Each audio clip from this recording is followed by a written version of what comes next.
TV ప్రేక్షకులందరికీ నా హృదయపూర్వక నమస్కారములు. మీ ఆరోగ్యం మీ చేతుల్లో అనే కార్యక్రమానికి మీ అందరికీ స్వాగతం. ఈ కార్యక్రమంలో శ్వాస రహస్యం మనం తెలుసుకుంటున్నాం.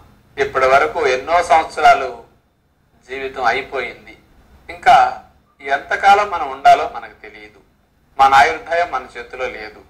కానీ సరైన శ్వాసకి, మన ఆరోగ్యానికి, సరైన శ్వాసకి, మన మానసిక స్థితికి ఉన్న సంబంధాలు మనం ఇన్నాళ్ళు అసలు ఆలోచించనే లేదు. శ్వాసక్రియకు ఇంత సంబంధం మన శరీరానికి ముడిపడి ఉన్నది అని మనం తెలుసుకుంటున్నాం. మరి ఈరోజు తెలుసుకోబోయే అంశం శ్వాసకి మనసుకి ఉన్న సంబంధం. మనసు అనేది ఎక్కడుంటుంది? బ్రెయిన్ ఎక్కడుంటుందో మనకు తెలుసు.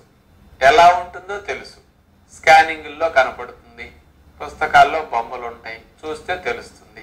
ప్రత్యక్షంగా కూడా ఎక్కడన్నా డెడ్ బాడీస్ ప్రిజర్వ్ చేసి కూడా బ్రెయిన్లు కొన్ని ద్రావాల్లో నిల్వ చేసి అట్లా ఉంచుతారు.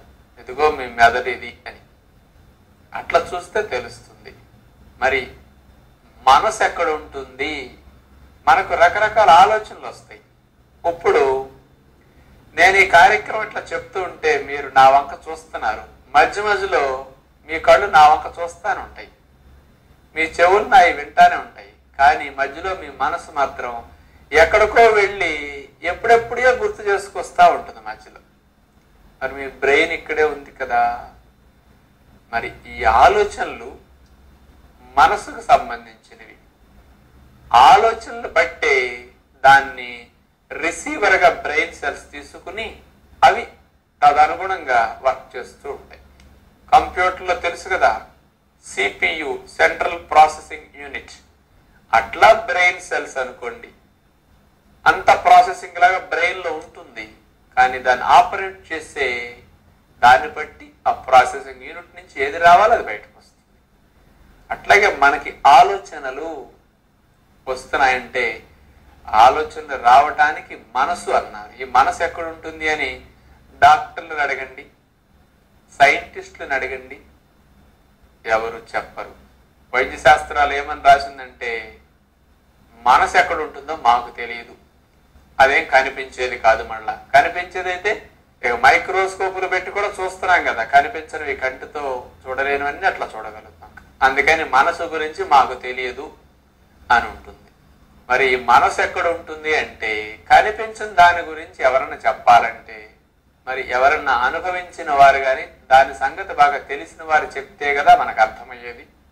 ఈ మనసు అనేది ఎందులో ఉంటుంది అని మన భారతీయ సాంప్రదాయంలో ఆధ్యాత్మిక విషయాలకి మనం చాలా ప్రాముఖ్యత ఇస్తాం.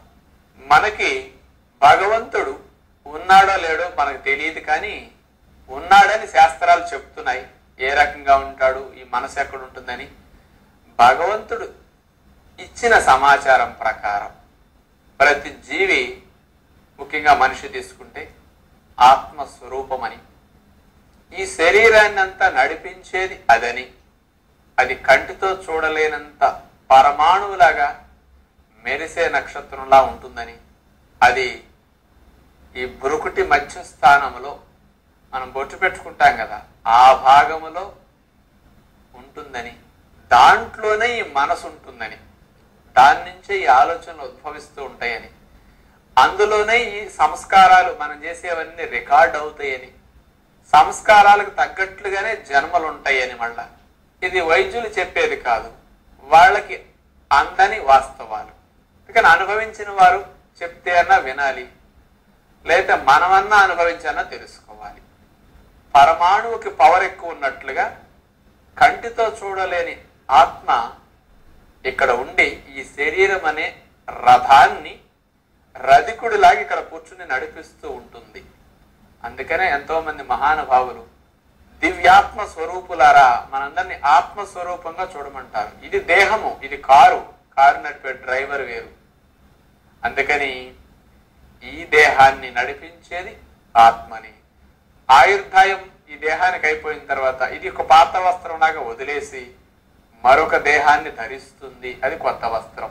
కానీ జ్యోతి వెళ్ళిపోయింది అంటారు. అందుకని చనిపోయిన తర్వాత నెత్తి దగ్గర జ్యోతి పెడతారు వాళ్ళకి. పోయింది అది. ఈ ఆత్మ జ్యోతిలా వెలుగుతూ నక్షత్ర స్వరూపమట, నిరంతరం అట్లా ఉంటూ ఈ శరీరాన్ని నడిపిస్తూ మనకి ఆలోచనలు ఇస్తూ, మనం ఏ పనులైతే పదే పదే చేస్తామో రిపీటెడ్గా ఆ పని కనుక చేస్తే అది మనకు అలవాటు అయిపోతుంది. దొంగతనం ఒకసారి చేసామనుకోండి, కొత్తలో కన్ఫ్యూజ్ అవుతూ కొంచెం అటు ఇటు చేస్తాం. రెండోసారి చేస్తే కొంచెం ప్రాక్టీస్ వస్తుంది.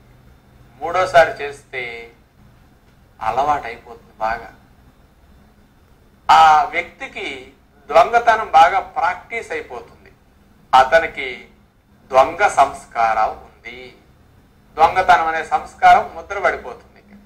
మనకి రోజు సాయంకాలం 5-6 గంటలకు బజ్జీలు తినడం అలవాటు అయింది అనుకోండి, ఇక ఆ సంస్కారం ఇక అలవాటు అయిపోయి రోజు ఆ టైం అయ్యేసరికి బజ్జీలు తినకపోతే తొయ్యదు మనకి. లేచిన వెంటనే బెడ్ కాఫీ తాగే సంస్కారం 10 రోజులు తాగేసరికి అది అలవాటు అయిపోతుంది. ఏ పనినైతే పదే పదే చేస్తారో అది సంస్కారం అయిపోతుంది. వాడిది చెడ్డ సంస్కారం అండి అంటారు. ఎప్పుడు చెడ్డ ఆలోచనలు చేసి చెడ్డ కర్మలు చేస్తుంటారు, అవి రికార్డ్ అయిపోతాయి. చెడ్డ సంస్కారాలు, మంచి సంస్కారాలు, వాడు మంచి సంస్కారవంతుడండి అంటారు. ఏదైతే పదే పదే రిపీటెడ్గా జరుగుతుందో అది సంస్కారం అయిపోతుంది, అవి రికార్డ్ అయిపోతాయి. అందుకని ఈ ఆత్మలో మనసు ఉంటుంది, ఆలోచనలు వస్తాయి. ఆలోచనలు ఏవైతే ఎక్కువ వస్తాయో దానికి తగ్గట్టుగా కర్మలు ఉంటూ ఉంటాయి. మంచి చెడు నిర్ణయించుకునే విచక్షణ మనిషికి ఉంది. అందుకని ఈ ఆత్మలో 3 ఉంటాయి అని చెప్తారు: మనసు, బుద్ధి, సంస్కారం. ఈ మనసుకు ఆలోచనలు వస్తాయి, మంచి ఆలోచనలు, చెడ్డ ఆలోచనలు.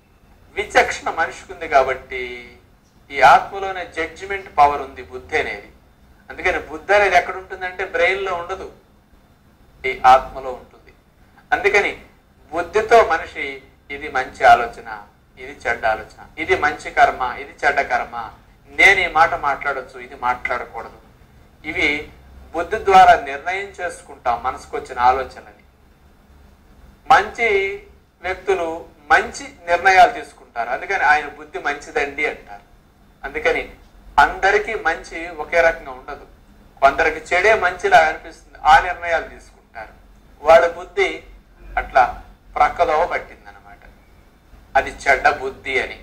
అందుకని మనసుకి ఆలోచనలు వస్తాయి.